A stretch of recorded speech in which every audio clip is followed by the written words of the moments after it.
Hey guys, we are back with a video on how to change a spark plug. Specifically how to check gap and all that kind of stuff. Majority of these are come pre-gapped. However, since we're doing this, we're doing a little bit of a teaching process here. The in there would be where there's the actual electrical lead to it that goes to the spark plug. Now what do you need for fuel for a engine to work? Combustion, What else? What's the three things? Oxygen. What's the three things? combustion, oxygen, and a spark. So you need fuel, air, Spark plug. juice, right? So this is what we're doing here with the spark plug. So each one of these spark plugs, there is at the top of is a small gap between the two electrodes. So every machine has a different gap between these. So in this instance, this one is pretty well burnt up. You can tell by how discolored it is. You could probably try to clean it up, but it was just as cheap to go buy one because they're like a couple bucks to fix anyway. So to do this, we need to use what's called a gap tool. You got the gap tool? Sure. Okay, I want you to hold this so I can show this camera. So we can do this gap tool. So the gap tool has two different sides on it. It's got a metric side and it's got an inches on the other side. So this being a Yamaha, we're going to use the metric side, millimeters. So on the old one, if you put this on here, it'll read out at about 0.6, which is Perfect. perfect. This is actually what the manufacturer's is on the new one. So what I see by pre-gapped, a lot of times the manufacturer sends out the spark plug with the correct gap already on it. So when we put it on here, you should be able to, so on this little wrench here, you can see where it starts really, really narrow. Then as it goes up the ring, it gets thicker and thicker, right? So that's what you can tell if something's gapped or pre-gapped. Or not pre-gapped and gapped. That's what sets the gap. You can read on the back side in millimeters or in inches what is the correct gap is. So the new one should be between 0.6 and 0. I think you have to flip it upside down. 0.6, sorry, and 0.7. There we go. So when you flip it over and you go up, you can see that it's at 0.6. Between 0.6 and 0.8, or it's actually closer to 0.6, 0.7. So that means this is correctly gapped for this machine. The larger the gap, the more juice it takes to jump that gap for the combustion part of it. The narrower the gap, the less juice. So every one of these have a different gap, and this is what difference between whether the machine runs right or wrong.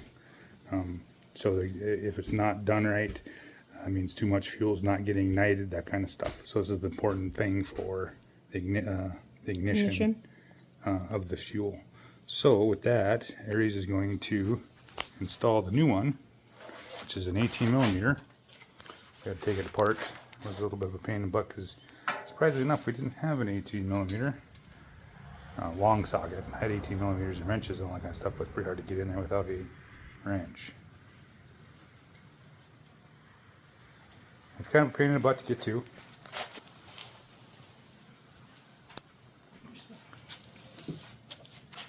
It's right there. That's where it goes. Should have a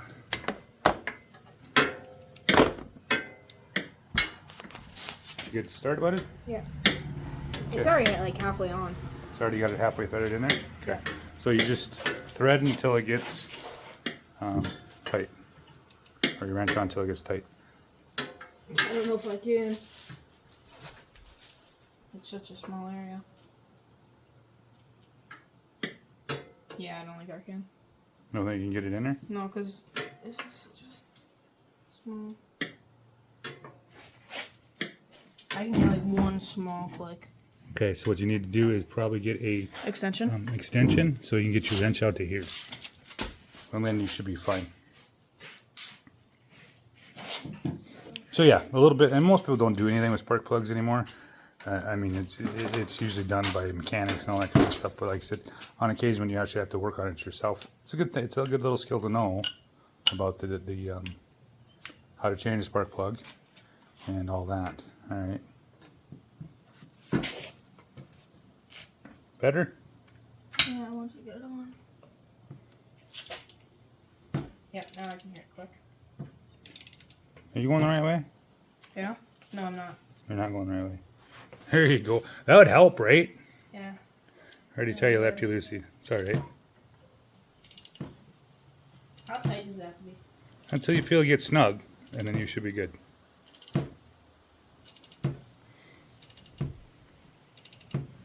We had a little problem with the fuel tank, so we have to switch out the fuel tank for a new nozzle. So there we go. Can tie yet? Nope. So we thought, well, since we had the gas tank off, we would do a video on putting a new spark plug in. So with that said, guys, thanks for watching, and we'll be at it again. Okay, so one thing we did forget, we talked about in the video, was how to change the gap. Like if you're going to put a new one in, and the new one wasn't gapped for you, pre-gapped like the one that we had, is that this little notch in here, this is where you would use to open that up more if you wanted it to be a bigger gap, or if you want to close the gap, either side, what you do is you do a little push and you can close the gap up. That's what like I said, that's what this little notch is in here for, is to open and close the gap. And this, of course, you just use the back side of it, and you can press it down and close the gap up on the spark plug if you need to. Like I say, a lot of times it's easier just to go into the store and get the exact right Pre-sized? one, pre-size, the correct pre-size, and this will give you the most of the time. Most of the new stuff, like we're talking about, the old stuff was never pre-gapped. The new stuff is usually pre-gapped because it's usually specifically made for the engine that we're talking about. You know, that's the difference with the gaps, is that every engine has to require a different gap, right? To run right, the gaps are set for a specific engine. So, all right, thanks for watching, guys.